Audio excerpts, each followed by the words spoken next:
My name's Aiden, I'm 33, and I don't usually go to family events anymore. Not because I hate my family, but because, over the years, I've learned how some of them, particularly on my dad's side, see me. And it's not exactly with warmth. Ever since I chose a different path in life, turning down law school, staying single, focusing on freelance writing instead of a real job, I've become the family outlier.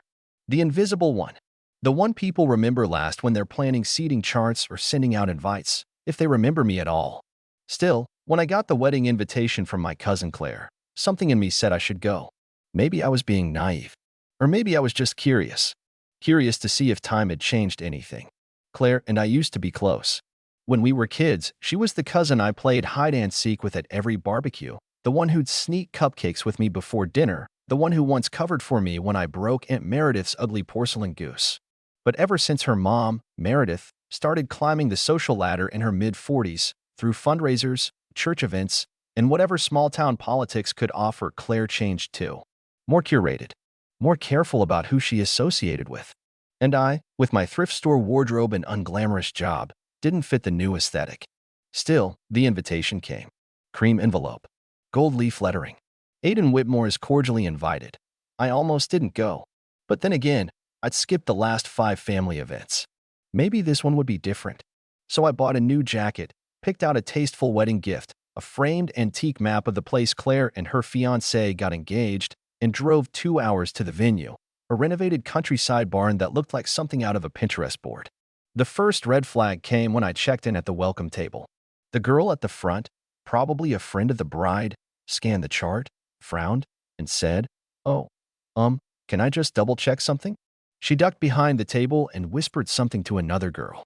They both glanced at me, then at the chart, and then back to me. One of them finally smiled, wide and forced. "We'll have someone walk you to your seat." Walk me to my seat? I didn't need an escort. But before I could argue, this young guy in a dress shirt, maybe a cousin I hadn't seen in a decade, gestured toward the far end of the venue. And I mean far. Past the dance floor, past the buffet table, past even the bar. We went through a side hall where a staff member was wheeling out a mop bucket and turned into a little alcove with 2 circular tables set for 4 each. One of them was directly beside the restroom door, so close that I could hear the whoosh of the automatic toilet flush every couple minutes. My name was scribbled on a folded place card, misspelled, by the way, and taped to the table with what looked like packing tape. I blinked. This can't be right. The guy just shrugged. "This is what's on the chart. Right by the bathroom?" I asked. He didn't even pretend to be apologetic. We had to prioritize important guests. That voice didn't come from him. It came from behind me. I turned, and there she was, Aunt Meredith. Sleek dress, up too tight enough to make her look perpetually surprised, lipstick 2 shades too dark for the occasion. She was smiling, but it wasn't a warm smile. It was the kind you reserve for people you're pretending to tolerate. "Excuse me," I said. "You didn't RSVP until the last minute," she said, already waving it off like it wasn't even a conversation worth having. "We weren't even sure you'd show. Besides, this section is fine. It's not like you're staying for the whole thing, right?" I didn't answer. I just looked at the card again, then at the rest of the room. Everyone else, family, friends, even some guy I vaguely remembered Claire once calling the guy who fixed our garage door, had seats near the head table or on the main floor. I didn't recognize the people seated next to me. One of them was a distant relative on the groom's side. The other 2 were clearly not fluent in English and seemed just as confused by their placement as I was. I stood there in silence for a beat. Then I turned to the seating chart near the front, the one decorated with faux flowers and calligraphy. I scanned for my name. Found it. Or rather, found where it used to be. Aiden Whitmore, table 7, had been neatly crossed out in pen.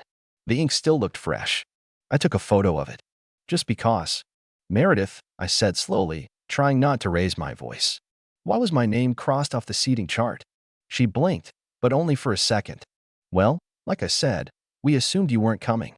You're always off, doing whatever it is you do. Writing? Blogging? That sort of thing." "You mean working?" I said, more to myself than her. She actually had the audacity to shrug. "We didn't think you'd actually come. That was it. No apology. No awkward attempt to smooth it over. Just casual dismissal, as if my presence wasn't just unimportant, it was inconvenient." I looked down at the wrapped gift I'd carried in, held it a little tighter, then back at her. "You thought right," I said. I didn't shout. I didn't curse. I didn't throw the gift or make a scene. I just turned around, walked back across the venue, past the bar, past the buffet, past the table where Claire was laughing with her new in-laws, and kept walking until I hit the exit. Not a single person stopped me. Not one cousin called out. Not even Claire. When I got to my car, I sat in the driver's seat with the wrapped gift still in my lap, just breathing, trying to convince myself I hadn't made a mistake by coming. But the truth was, I didn't feel embarrassed. I felt clear. Like someone had finally pulled the curtain all the way back on a show I'd been pretending wasn't rigged. I hadn't even started the engine when my phone buzzed. It was a message from my younger cousin Ellie, who hadn't been at the wedding. She was studying abroad. "Hey, just saw your tag on that wedding picture. So glad you went. How was it?" I didn't reply to Ellie's message right away.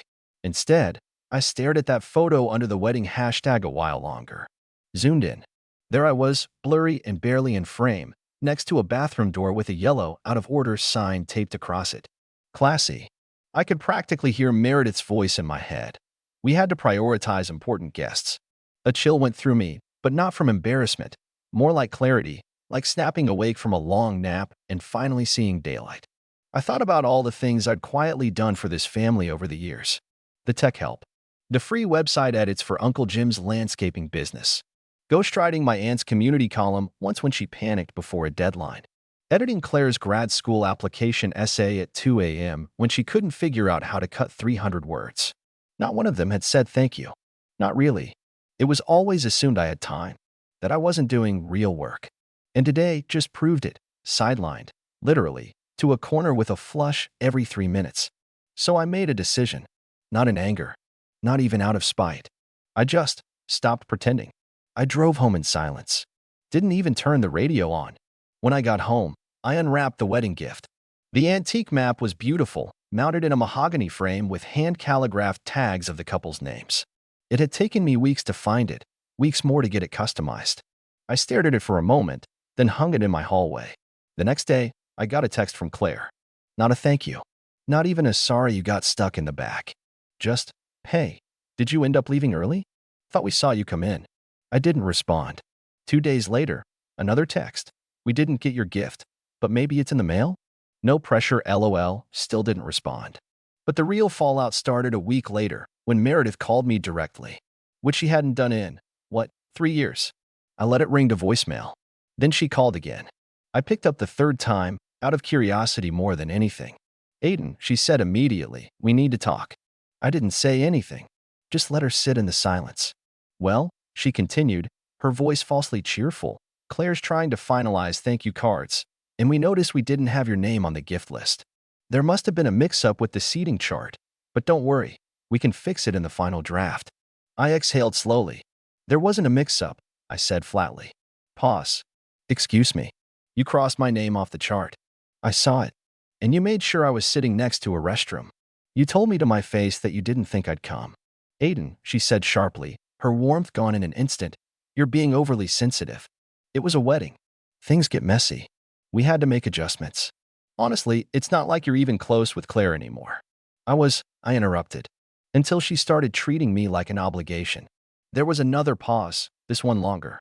"Well," she snapped, dropping the pretense, "Claire said she was disappointed you left without saying goodbye. It made things awkward when people started asking where you were. Then maybe she should have invited me like I mattered." "I don't appreciate this tone," she said. "And I don't appreciate being treated like a ghost who only exists when you need a free favor," I said, calm but firm. "I was there. I was willing to show up. But that's over now. Are you really withholding the gift over a seating arrangement?" I almost laughed. "It's not about the gift. It's about how little you think of me until you need something. That map is hanging in my hallway now. Looks great, by the way." "You're being selfish," she hissed. Claire was hurt. "No," I said. Claire was caught. "And now you're scrambling to make it look like this wasn't deliberate." Click. I hung up. Didn't wait for a reply. Over the next few weeks, the group chats got quieter. I noticed I was removed from one. Then another. No more forwarded baby photos or recipe chain texts. Not that I missed them. I spent the time focusing on work, launching a side project I'd kept on the back burner for years. I picked up new clients. Built something of my own, slowly but steadily. But drama has a way of circling back. About a month later, I got a call from my cousin Ellie, the one studying abroad. She'd finally come back and had been catching up on everything. What happened at the wedding? She asked, halfway between concern and disbelief. I told her the short version. No ranting. No embellishing. Just the facts. She was silent for a long beat. Then she said, "They were awful for that. I'm so sorry. You know, Claire made it sound like you bailed just to be dramatic? That you walked out without saying anything and ruined the pictures. She already had someone take me out of them," I said. Ellie didn't respond right away, but I could hear her breathing sharp, angry. Then she muttered, "They don't get to erase you." We didn't talk long, but after that call, something shifted. Slowly, messages started coming in, not from Meredith, not from Claire, but from people I hadn't expected. Distant relatives, family friends, even Claire's younger brother, who said, "I always wondered why they treated you like that. Now I know." But the real twist?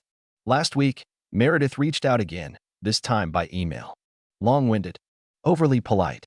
She wrote about misunderstandings, familial bonds, and how holding on to grudges only poisons the well. She said Claire was devastated over the fallout, and they hoped I'd consider joining them for Thanksgiving so we can make amends and put this behind us. The last line made me stop cold. "And if possible, please bring your camera gear. We'd love your help with some family photos." That's when I knew they hadn't changed. Not really. I stared at that email for a long time, rereading it like it might shift into something more honest if I just gave it enough chances. But the words stayed the same: delicate phrasing, sugary regret, and underneath it all, the same entitled undertone. I recognized the tactic. Meredith was trying to reset the narrative. Not because she was sorry, but because the fallout was inconveniencing her. Her precious image as the gracious matriarch was cracking, and I wasn't playing along. And then there was that line again, "Please bring your camera gear." That told me everything I needed to know. That after all this, I was still a utility to them. A prop. A button they could press to get a service, and then store away when the performance was over. I didn't reply right away. I wasn't even sure if I wanted to. But something about how calculated it was, how easily they expected me to just fall back in line, made me realize this wasn't just about me. They'd been doing this for years. To me, to others, to anyone who didn't meet the family mold or couldn't serve a purpose in their curated little social theater. So I decided if they wanted a performance, I'd give them one. I called Ellie first. "What would happen," I asked, "if I showed up to Thanksgiving?" She laughed, then paused. "Are you actually thinking about it?" "I'm not going to eat their turkey," I said, "but I'm thinking of giving them something to chew on." She was quiet for a second. "Okay, what's the plan?" "I bring my camera," I said, just like they asked. "But I bring something else, too." The week before Thanksgiving, I spent hours combing through old photos. Family gatherings, birthday parties, weddings, holidays. Every time I'd brought my camera, I had documented everything. Not just the staged smiles, but the quiet corners, too. The awkward glances. The eye rolls. The whispered jabs when someone walked away.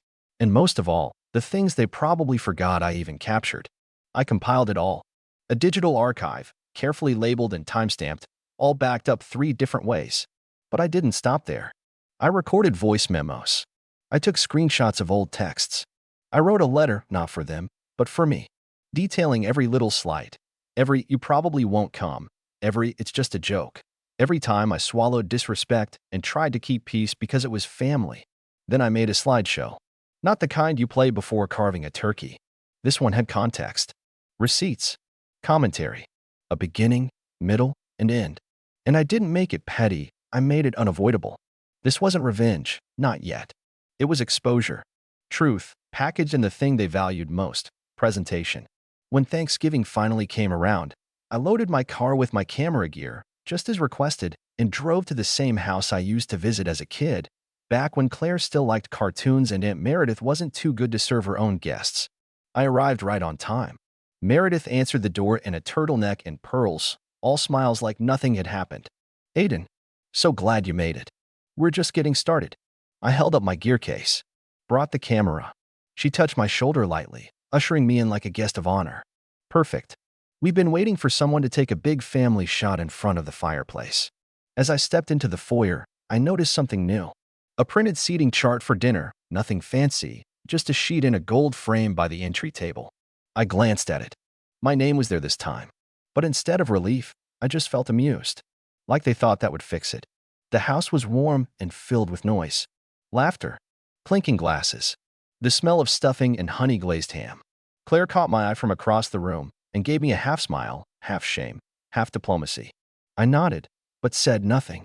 After dinner, during that golden hour when everyone was full and mildly buzzed and their guard was down, Meredith called out, "Okay, everyone. Time for the fireplace photo. Aiden, sweetie, can you get set up?" I nodded, calm, and began unpacking the tripod. "Where should we stand?" someone asked. "Right there," I said, pointing to the fireplace. "But before we start, there's a quick video I wanted to share." "Oh." Meredith blinked. "I put together a little surprise," I said, moving to the TV and plugging in my laptop. "A compilation of family memories. Figured it might be nice to reflect before we freeze for a picture." She hesitated. "Well, we don't want to take too long. It's only 8 minutes," I said. "Give or take." They all agreed. Why not? Everyone loves nostalgia, right? I pressed play. At first, it was nostalgic. Childhood photos. Laughter. Family cookouts. But then came the transitions. The careless remarks. The exclusion. The moments most people didn't realize had been recorded. Claire joking that I was the backup plan if someone cancels. Meredith referring to me at a wedding as filler for the B-list. Old messages dismissing my presence, one after another. The room started shifting. Postures stiffened. Smiles faded. Some people looked uncomfortable. A few looked outright angry, not at me, but at what they saw. What they hadn't known or hadn't thought mattered. At minute 7, it got quiet. Dead quiet. And then I ended the video with one last image, the wedding seating chart, my name crossed out. And the caption below it, "You didn't think I'd actually come. You were right. I won't again." I shut the laptop, folded it away, looked up. No one spoke. The silence in the room was deafening. The kind of silence that doesn't ask for a pause, it demands a reckoning. My hands were steady as I packed up the laptop. I didn't scan the room for reactions. I didn't need to. I felt them. The shift in air. The tension pressing down on the shoulders of everyone present. Claire stood frozen beside her husband, her glass trembling slightly in her hand. Meredith's mouth opened, then shut. Twice. She looked like someone trying to swallow something bitter without water. Her husband, my Uncle Stuart, was pale, his expression caught between shame and fury, like he'd just realized the whole family had been caught on security cam footage robbing a church. I slid the laptop into my bag, zipped it shut, and finally looked up. Meredith was the first to recover, though barely. "That was inappropriate," she said, her voice hoarse and clipped. "I don't know what point you were trying to prove, Aiden, but this was supposed to be a holiday." I tilted my head slightly. "That was the point. I mean, ambushing us with personal moments, out of context? You're twisting things," she snapped. Her voice was rising now, trying to rally the crowd back to her side. "You took things we said years ago." "I didn't twist anything," I said, calm as ever. "I just showed you what you said when you thought I didn't matter enough to hear it." Claire stepped forward now. "Aiden, I'm sorry you felt excluded." "I was excluded," I interrupted, my voice firmer now. "That wasn't a feeling. That was a fact. You crossed my name off the chart. You sat me by the bathroom. Your mother told me to my face that I wasn't important enough to be there. And instead of an apology, I got an email asking me to bring my camera. That shut her up." Someone on the other side of the room cleared their throat, and Patricia, maybe. "Well, maybe we could all just take a breath." "No," I said, standing tall. "This breath? I've taken it. For years. I've taken it through skipped birthdays, through group chats I was always left out of, through favors asked without thanks, through every time I showed up and was treated like a misfit plus one at my own family's table. I'm done holding it." Ellie was standing in the corner, her face flushed but proud. She looked like she wanted to applaud, but she stayed still, watching. Meredith scoffed. "So this is revenge? You humiliate us in our own home. And for what? Because we didn't roll out a red carpet every time you walked in." "No," I said. "This wasn't revenge. It was acknowledgement. And trust me, humiliation would have looked a lot different. If I wanted revenge, Meredith, I wouldn't have given you the chance to sit through it privately." Her jaw clenched. I let that linger for a moment. Then, I picked up my gear and looked toward the door. "Wait," Claire said suddenly, stepping forward. "Aiden, please. Just don't go like this. I didn't know it hurt you that much." I paused, turned to her. "That's the problem, Claire," I said softly. "You didn't know, because you never cared to ask. And every time I stayed quiet, I thought maybe I was overreacting. But now I see it clearly. You all just got used to the version of me that tolerated being treated like I was expendable. A breath hitched in her throat, and for a second, I saw a flash of something genuine. Regret, maybe. Or just discomfort at being called out in front of people she wanted to impress.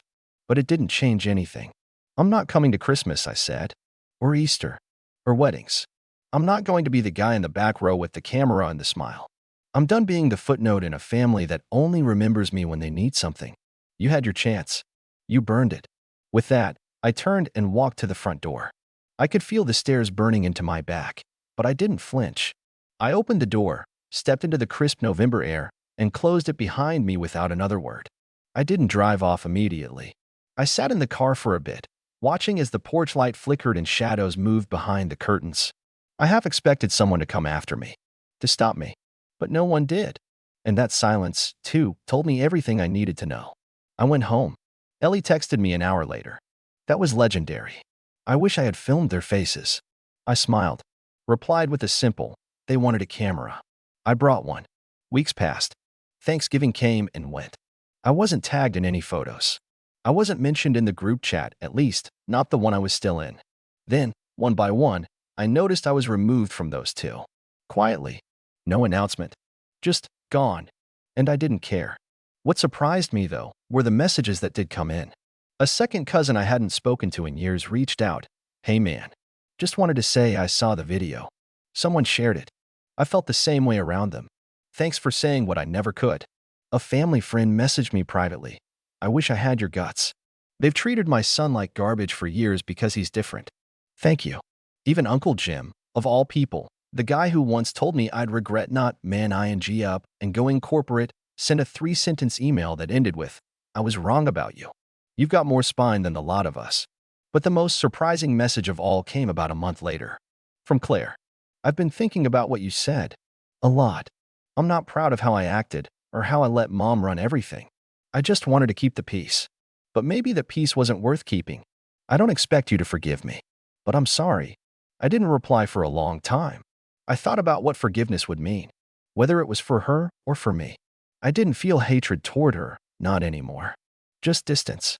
Like someone you used to know in a different lifetime. Eventually, I wrote back. Thank you. I mean that. I hope you mean it too. That was it.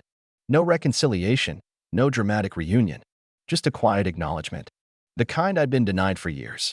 Today, the map still hangs in my hallway. Every time I pass it, I smile. Not because of the wedding, but because it reminds me of the moment I finally stopped apologizing for existing in someone else's shadow. I built new traditions. I spent Christmas in the mountains with friends, cooked my own turkey, toasted a chosen family instead of tolerated obligation. And for once, I didn't feel like I was missing anything. Sometimes, people ask me if I regret it, calling them out, walking away. I don't. Because in the end, I didn't burn the bridge. I just refused to keep rebuilding one they set on fire over and over again. And when I finally walked off it, I realized something. There was solid ground waiting on the other side.